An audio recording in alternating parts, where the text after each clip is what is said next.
Hello, epic viewers from around the multiverse. Prepare to indulge in experiencing sheer bliss, because today another Riveting Captaining Stellar unboxing video is about to be brought to fruition. What item will I be unboxing? What item will I be opening? Without further delay, without further procrastination, allow me to elicit the box. What item is encompassed inside this bulky, hefty, tangible, nifty box? Let's find out. I'm going to demystify the answer to that inquiry right here, right now, so bear with me. It will only take me billions of picoseconds to extract the item from the box and subsequently flaunt it in front of the camera for you to feast your glorious eyes on. Here we go. The unboxing process is about to commence. The boxing process is officially underway. What item have I prompted? What item have I drawn forth? What item have I elicited? What item have I extracted? Let's find out. This action figure is known by the moniker of Attila the Frog. Apparently he's the leader of the mutant frogs. Is he a paradigm of perfection? Is he the epitome of resounding perfection? Is he the embodiment of resounding perfection? Let's find out. You could assess this figurine's merits down to the nitty-gritty details to determine whether or not he warrants an exorbitant, hefty, staggering premium price. Do I love this figurine? Do I relish this figurine? Let's find out. But before I do, I wanted to showcase the back of his cardboard packaging. His cardboard packaging is about to get dismantled, so stay tuned for that. But before I do so, you can examine the back, and you can examine the back, and you can unequivocally see that there are a myriad of action figures within this action figure line. So this action figure line is quite prodigious in terms of the amount of figures that a collector can procure. But are these figurines prodigious? Let's find out. So apparently he has an action figure. He has an action feature, and he also has a biography on the back. You can scrutinize the biography, and you can learn about his lore apparently. But we're going to bypass that. We're just going to dismantle the packaging like a savage. This is reckless. Alrighty, so we have this plastic shell. We have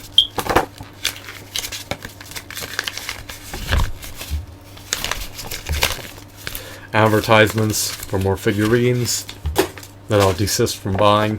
And what else do we have? Of course, we have the figure. So he has this lever in the back, and it allows him to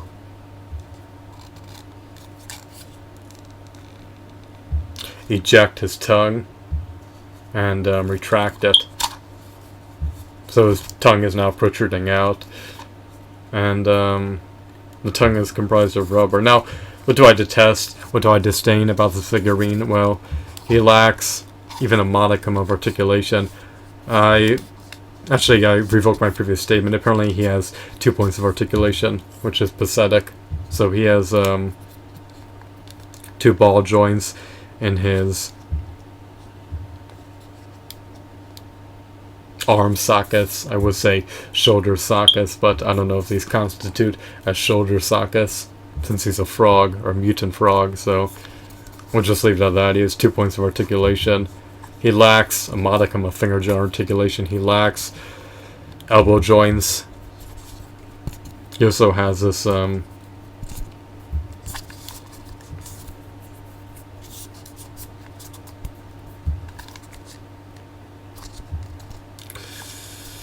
also has these rough textures, and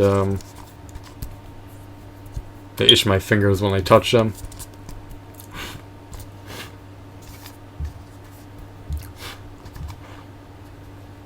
I wonder if he was engulfed in powder that's not visible to the naked eye. Every time I touch his stomach, it itches my fingers. I don't know what the shell's going on in terms of his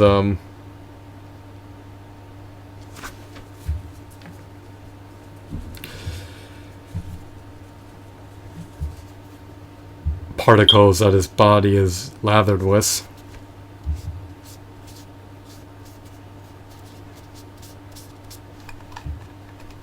He seems to be relatively hollow inside. His skin is hard. I'm going to wash this figurine off. He's covered in either carcinogens or neurotoxins. He's covered in some type of chemical that's inducing itching in my fingers. I've never experienced that before when touching an action figure, so I'll desist from stroking his stomach. But his plastic is hard. His body is hollow. His details, his shadings, his textures, his hues, his aesthetics are all relatively mediocre. I feel like he could suffice as a Burger King toy. He could substitute McDonald's figure. He's just not intricate. He's not robust. He's not worth $8. He's not worth $5. Maybe he's worth $1 or $2. He looks more like a McDonald's toy or Burger King toy than a figurine churned out by Playmates. But yet again, Playmates can't even meet my minimum expectations. So, in retrospect, in hindsight, I do have qualms about purchasing this figurine. My purchasing decision was asinine. It was foolish. I feel like a dunce. I was a dullard for purchasing this figurine. I have no recourse. He's opened. The warranty has expired. The return period has expired. So this past 90 days, I deferred opening him, and now I suffered the repercussions because of it. I made an asinine, non-prudent, unwise decision, and as a result, I'm poorer. So, monetarily, this decision was asinine. The figure can't even articulate his legs, so there's no articulation in his legs. He can't perform an ab crunch. There's no diaphragm joint, and there's a big gaping hole in his back for his lever, and the tongue feature isn't very appealing. There's not enough of a novelty to entice me to buy the figurine. I just wanted to buy the figurine because I like his aesthetics, but it's not enough to vindicate the purchasing decision. So no more rash, impulsive, asinine purchasing decisions. I need to be meticulous. I need to be diligent. I need to be prudent. I need to be conservative. And not splurge with my finite monetary assets by buying lackluster, bland, mundane figurines that only have 2 points of articulation and that are short in stature. So I'm disappointed, I'm infuriated, I'm agitated, I'm disgruntled, I'm discontent, and that's about it in sum. So to recapitulate, I recommend not buying this figurine unless you're an avid devout TMNT fan, but be wary that once you receive this figurine, there'll be a big gaping hole in his back, and he'll only have 2 points of articulation, so he can't really be placed into any dynamic pose that you can conceive of. So his articulation is finite. His details are lackluster, and don't be lured in by his low price. Well, it's not really a low price, but it's lower than the typical market price. So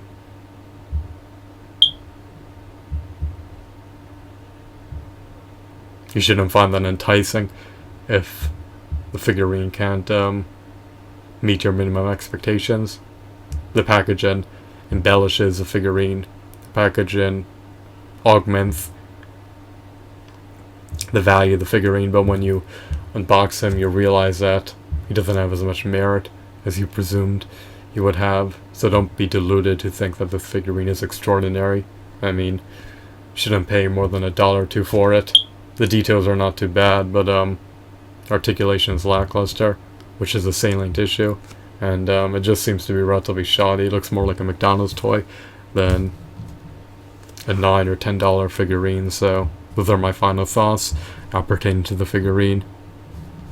I only recommend buying him if you are infatuated with the Teenage Mutant Ninja Turtles series and if you have money that you can afford to splurge with. But if you're on a tight budget, and if you're looking to buy the top-notch action figures, then you should consider buying him. I mean, it's up to you. I mean, I don't recommend buying him, but if you love the TMNT series, then perhaps you may want to buy him, especially if you have the monetary means to do so. So it's not up to me to decide, implement decisions based on your own volition. I just regret my purchase and decision, and I would love to get refunded, but it's too late for that. I've waited too long to unbox them. I deferred my unboxing, and because of that, I'm now suffering the ramifications of my asinine decision. So it is what it is. Thanks for watching. I hope that you found this video to be enthralling and insightful. Have a wonderful, marvelous day. Goodbye.